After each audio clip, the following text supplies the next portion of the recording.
आप सब लोगों की आवश्यकता पड़ने वाली है। हर व्यक्ति के पास फोन है। जब यहाँ से उठ के जाओ तो जरूर हमसे जुड़कर जाना। सोशल मीडिया का इस समय है, क्योंकि आपके पूरी की पूरी प्रिंट मीडिया भी काम कर रही है, मदद कर रही है हमारी, क्योंकि लड़ाई है जेन्युइन है और जनता की लड़ाई है। हर कोई ये सोच रहा है कि क्या होगा, बताओ ये हो रहा है नहीं हो रहा। हर दिन सुबह सोचता है कि क्या होगा। आज जब कल सील लगनी थी इस पर न्यूट्रीमा पर, और जब ये पता लगा कि क्या नाम कुछ सरकार के लोगों ने मदद कर दी उनकी, और सीएमओ ने जो 15 दिन का समय दे दिया। अरे मैं पूछना चाहता हूँ सीएमओ, बताओ भाई सीएमओ, जब 2014 का अस्पताल बना हुआ है, जब हाईकोर्ट जाकर कमिश्नर हाईकोर्ट से समय मिल गया, कमिश्नर ने अपनी कोर्ट से समय दे दिया, उसके बाद 8 महीने ऐसे ही पड़ा रहा, अब इसको फिर 21 दिन का समय लास्ट में दे दिया। तो बताओ इनकी बेईमानी को बेईमानी मन में नहीं है तो अब तक हटाना चाहते हटा देते।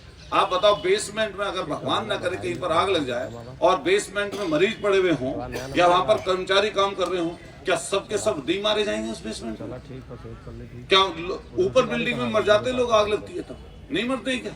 अगर बेसमेंट में आग लग जाए या कहीं पर इस तरह की वो बात हो जाए तो क्या बच पाएगा उनमें? कोई आदमी नहीं बचेगा। लेकिन उनको क्या मतलब? उनको कोई मतलब नहीं है। उनको तो माल कमाना है, माल से लेना देना। ये माल की लूट की और एक दूसरी तरफ उससे लूट से बचाने की लड़ाई है। इसलिए मैं सत्याग्रह पर बैठा हूं। जो भी लोग यहाँ पर खड़े हैं, जो कचहरी की तरफ आए या जो वैसे आए हैं, मतलब जिनको पता चला है, वो जरूर 11 बजे से लेके 5 बजे तक का समय जरूर दें। जो ज्यादा समय नहीं दे सकते वो थोड़ी देर बैठ कर जाएं अपनी, क्योंकि जब आदमी बैठता, हमारे लोगों को बैठने की आदत नहीं है। इन्होंने इतनी महंगाई कर दी, इतना व्यक्ति को बिजी कर दिया कि पूरे दिन अपने बच्चों को पालने के चक्कर में लगा हुआ है। इसलिए बेचारे को लगता है कि धरना आंदोलन, भाई हमारे पास समय कहाँ है? ये तो हमारे किसान परिवारों के, मजदूर परिवारों के, अतुल प्रधान को चाहने वाले लोग या कम से कम कुछ सामाजिक अच्छे लोग यहाँ पर बैठे हैं जो अपना ये कीमती समय यहाँ पर दे रहे हैं। लेकिन मैं भी पक्का बता रहा हूँ तुम्हें, सत्याग्रह ये पहला नहीं है, अभी सत्याग्रह और होने हैं। तो उसमें भी हम लोग कम से कम अपनी पीढ़ी के लोगों को ये कहेंगे, जो पहले की पीढ़ी वाले लोग यहाँ बैठे हैं वो तो हमारी मदद के लिए बैठे हैं। उनका तो आखिरी दौर चल रहा है, कोई 70 साल का, कोई 75 का, कोई 80 का बैठा है, जिनके बच्चे बड़े हो गए। लेकिन मैं अपनी पीढ़ी के लोगों को कहूँगा कि कम से कम हमें और आपको सब लोगों को मिलकर इकट्ठा होकर इस लड़ाई को बुलंद करना चाहिए। रही बात राजनीति की, जब मैं राजनीतिक दल में हूँ, जब मैं राजनीति के रूप से क्या नाम एमएलए बना हूं, जनता ने मुझे एमएलए बनाया है, तो मैं अगर चुनाव लड़ने की बात कर रहा हूं तो तुम बेईमानों को तो चुनाव लड़ने दें। हम लोग जो सत्याग्रह करके लोगों को इंसाफ दिलाने की बात कर रहे हैं, हम चुनाव ना लड़ें? भाई बताओ क्यों ना लड़ें भाई? तो चुनाव किसको लड़ाओगे? वो चुनाव इनको लड़ाओ। सब लोग पैसे के बल पर पॉलिटिक्स में आना चाहते हैं। लो मेरे पास 1000 करोड़ है, मेरे पास 500 करोड़ है, लो जी ये तुम भी लो, तुम भी लो, तुम भी लो, लाओ टिकट दे दो, बन गए, हार गए। तो मतलब तो पब्लिक से कुछ है नहीं। अतुल प्रधान का काय का जीवन है जी? माँ 3 साल की मर गई, 11 साल के पिता की हत्या हो गई, घर में कोई दूसरा लड़का नहीं, मैं अकेला, मेरी 2 बहनें। हर दिन लड़े, छात्र राजनीति में लड़ते एमएलए का बारे में टिकट मिल गया। कोई टिकट हमने किसी की सिफारिश से थोड़ा ना लिया था, अपनी मेहनत के दम पर और लड़कर संघर्ष के बल पर हमने टिकट पाया था। हम चुनाव हारे, हमने सोचा मेहनत करके क्या पता जीत जाए, फिर मेहनत कर ली, हम फिर हार गए, हमने फिर मेहनत करी।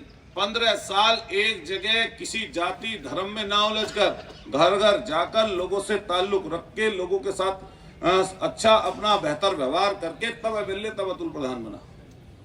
तो मैं बताओ, जो आज के समय में धरना सेठ एमएलए बने बैठे हैं, अपनी संपत्ति बचाएंगे, आपकी सेवा करेंगे। अधिकतर लोग इनमें से जमीनों का काम कर रहे हैं।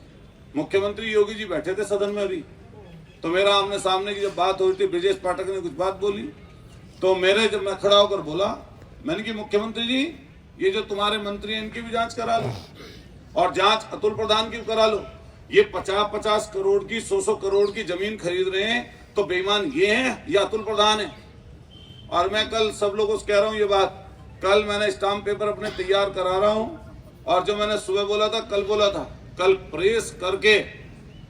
प्रेस करके जो मेरे पिताजी की, दादा की मेरे पास संपत्ति है, उसके अलावा मेरे जो आपके विधायक की तनख्वाह आ रही है, उसमें 3-3.5 लाख है, और सीमा के पास कुछ होंगे तो उन्होंने मुझे बताया नहीं, माले जो होंगे उसके भी मैं लेकर आऊंगा। और मैं कहूंगा अब जो बाकी संपत्ति जो मैंने कमाई हो बेईमानी की या ईमानदारी की, वो सारी की सारी सरकार की। सही बात है गलत भाई? वो सब संपत्ति सरकार की। यहाँ भंडारा चल रहा, मुझे यूं भी नहीं पता चल रहा कि कौन आलू दे के जा रहा है, कौन आपके जो है इसमें आटा दे रहा है, कौन चावल दे रहा है। शुरू कर दिया, और कोई आलू दे जा रहा, कोई चावल दे जा रहा, कोई आटा दे जा रहा। और अभी तो मैंने बोली ना, जैसे आज बोल दी, देखना तुम यहाँ इतना लगेगा मैंने कि कितने भी कचहरी के कहीं के गरीब गुरबा लोग आवे सबको खिला दो, और जो बांध के लेने जावे उसे बांध के भी दे दो, ले जाओ भैया घर को। सही कही गलत कही जी? वो भी ले जाओ। तो ये हमें और आपको सबको मिलके ये चीज आगे बढ़ानी है।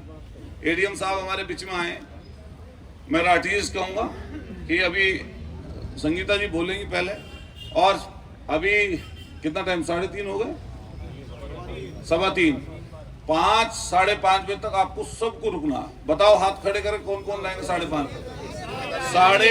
तक, और जो रात को रुकेंगे वो अलग रहेंगे। 5:30 में हम बंद कर देते हैं अब्बासी जी, 5:30 बजे हम रोक देते हैं। फिर उसके बाद में जो रात को रुकने वाले साथी वो रुकेंगे, और कल को सुबह अपने अपने माध्यम से तैयारी करके, जिसके पैर कोई अकड़ रहे हो पैर सीधे कर लो। यही कोई हमारे रेहापुर मक्का नगर सब लोग बैठे हैं, कोई बात नहीं। जितेंद्र भैया क्या नाम हमारे राजकुमार जी, पैर सीधे कर लो अपना ही। क्यों प्रधान जी बली वाले बैठे, तो सब अपने कर लो। हाँ, सबसे मैं यही बात कहूंगा। और अभी चूंकि हमारे मेन वक्ता रहे जयप्रकाश जी बैठे हैं, शिक्षक संघ से बहुत दिन तक शिक्षा में सेवाएं दी, अंकुश भाई अभी बोलेंगे। तो मैं संगीता जी के बाद हमारे शर्मा जी बोल देंगे। अभी मैं अच्छा 2 मिनट आप एक बार हाथ उठा के सब लोग, इधर के वाले भी सब लोग हाथ उठा दो भाई। एडीएम साहब तो ना उठा पाएंगे, नहीं तो फंस जाएंगे।